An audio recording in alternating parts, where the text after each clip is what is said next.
The mother, who's a flamboyant California biker with an affinity for who bravely raises her little son, Rocky, a little boy with a rare disease that eventually distorts his face into a cruel mask of deformity. You know the movie. A boy with a face the world couldn't look away from. A leather-clad mother who wouldn't apologize for anything. Cher winning awards for playing a woman most of America assumed was fiction, or at least fictionalized past recognition. Mask made people cry in theaters across the country in 1985, and for 40 years it has been the version of this story that stuck. But the woman behind that Cher performance lived for another 21 years after the film came out. And in that time, she gave interviews.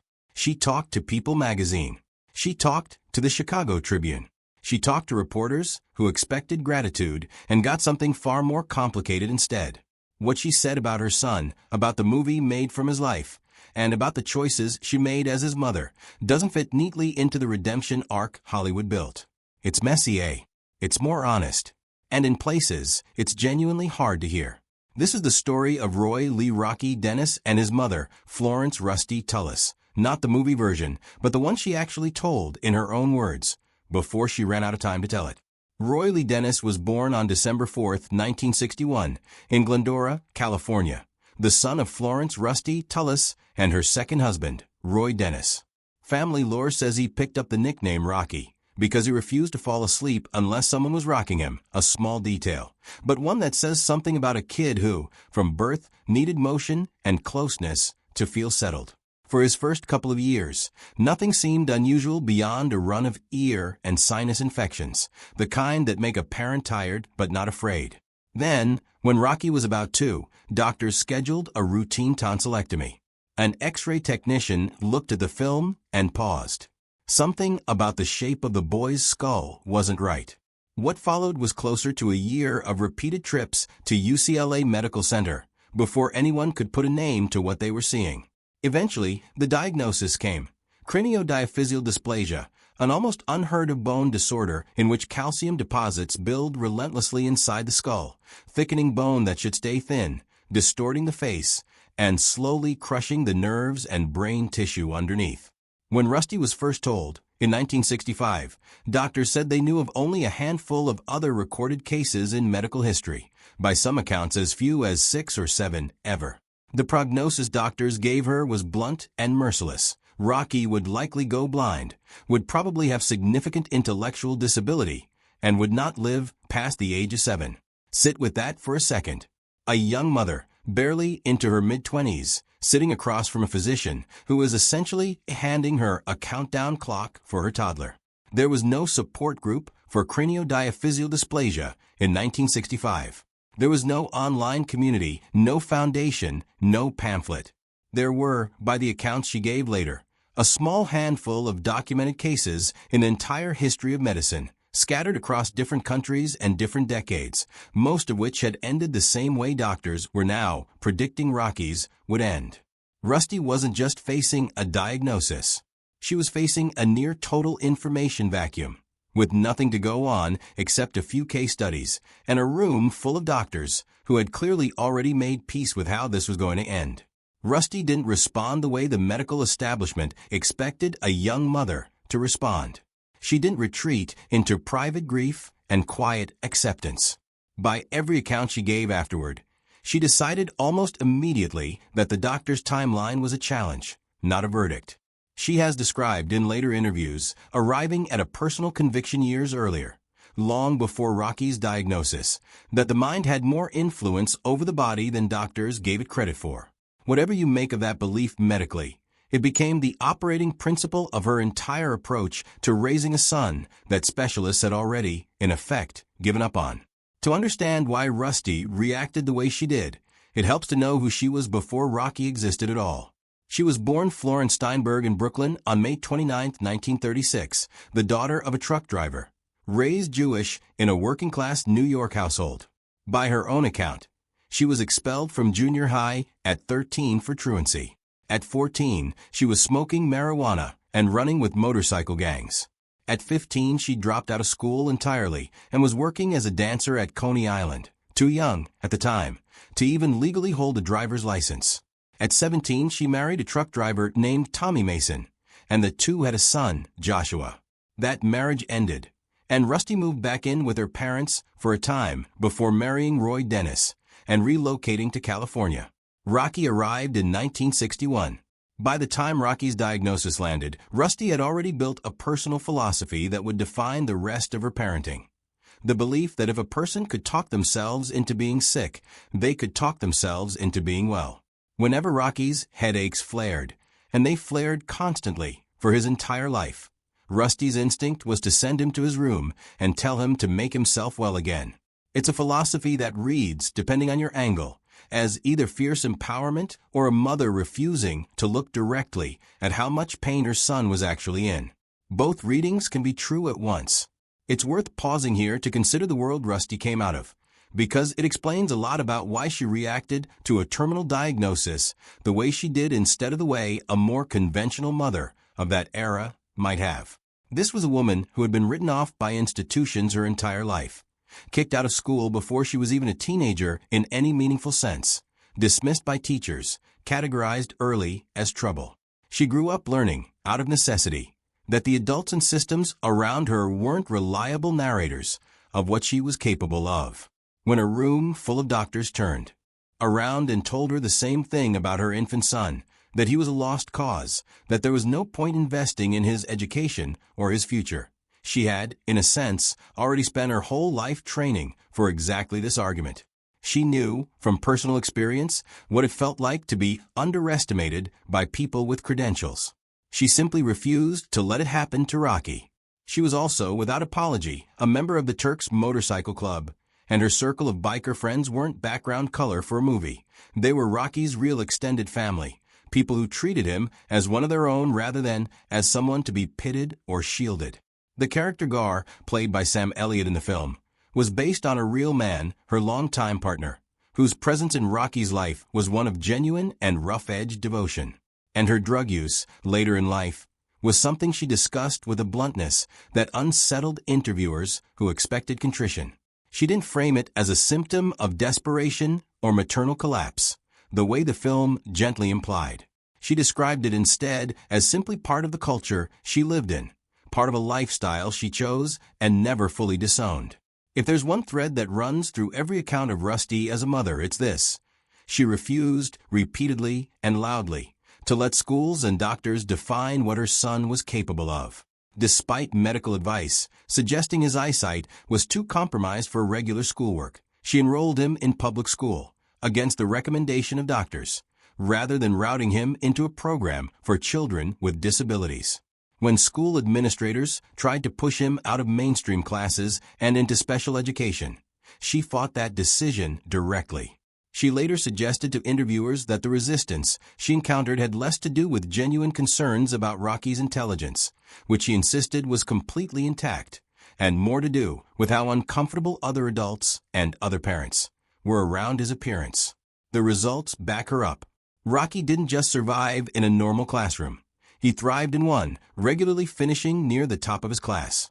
At a summer camp for children with disabilities, he collected a stack of superlatives voted on by his peers: best buddy, most good-natured, friendliest camper, the kind of honors that have nothing to do with pity and everything to do with how genuinely well-liked he was. Classmates remembered him as funny, sharp, and quick, the sort of kid other kids gravitated toward rather than avoided. It was that same charisma that caught the attention of screenwriter Anna Hamilton Phelan, who met Rocky during a visit to UCLA's Genetics Research Center and eventually turned his story into the screenplay for Mask. Years later, Phelan offered a description of Rusty that has become one of the most quoted lines about her, that she wasn't the PDA Mother of the Year, but she was exactly the mother Rocky needed. Think about what it actually took to enroll a visibly disfigured 6-year-old in a mainstream public school in the early 1970s over the objection of physicians, without any legal framework like the disability protections that exist today to back her up. There was no lawsuit she could threaten, no federal statute she could cite. What she had instead was persistence, volume, and an apparent willingness to make herself a problem that administrators found easier to accommodate than to keep fighting. That's not a small thing. Disability advocates who look back at stories like Rocky's often point out that the legal protections children with visible differences take somewhat for granted today didn't meaningfully exist, yet when Rusty was doing this, she was, in effect, improvising a version of inclusion policy in real time, one school principal at a time, using nothing but stubbornness as leverage. And it wasn't only about access. Rusty also seemed to understand something subtler, that the way adults reacted to Rocky's face was often more about their own discomfort than about any actual deficit in him. She said as much directly in interviews, that when schools resisted mainstreaming him, it rarely had anything to do with genuine doubts about his intellect, which she insisted was never in question, and everything to do with other parents simply not wanting their kids sitting next to him. That's a sharp, uncomfortable observation, and it's one she made without any of the softening language people usually reach for. She named the discomfort as belonging to the adults, not to Rocky. By 1985, Mask was in theaters nationwide, directed by Peter Bogdanovich, with Cher as Rusty and Eric Stoltz buried under award-winning prosthetics as Rocky. The film went on to gross tens of millions of dollars at the box office. Rusty, for the rights to tell her own son story, was reportedly paid a fraction of that, a five-figure sum by most accounts. What makes that number sting less and matter more is where a large share of it went. By the mid-1980s, Rusty's older son from her first marriage, Joshua, was a writer living in San Francisco who had been diagnosed with a Kaposi sarcoma, a cancer closely associated with the AIDS crisis at the time. Rusty has said she used much of the money from the film rights to help cover his medical costs. She wasn't cashing in on Rocky's memory for the sake of profit. She was trying to keep her surviving son alive a little longer. When reporters arrived expecting a grateful, tearful mother basking in Hollywood's version of her life, they got something else entirely. Rusty didn't hide her mixed feelings.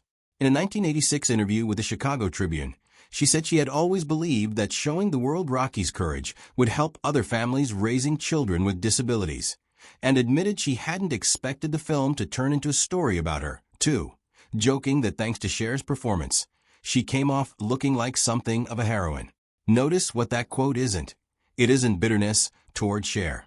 Rusty was, if anything, generous about the performance itself, remarking separately that Cher had captured the way she really was, and that she'd always considered herself perfectly normal. It was the rest of the world, in her view, that didn't quite add up. It's a line that captures her entire worldview in a single breath. Her real frustration was with the shape of the story itself.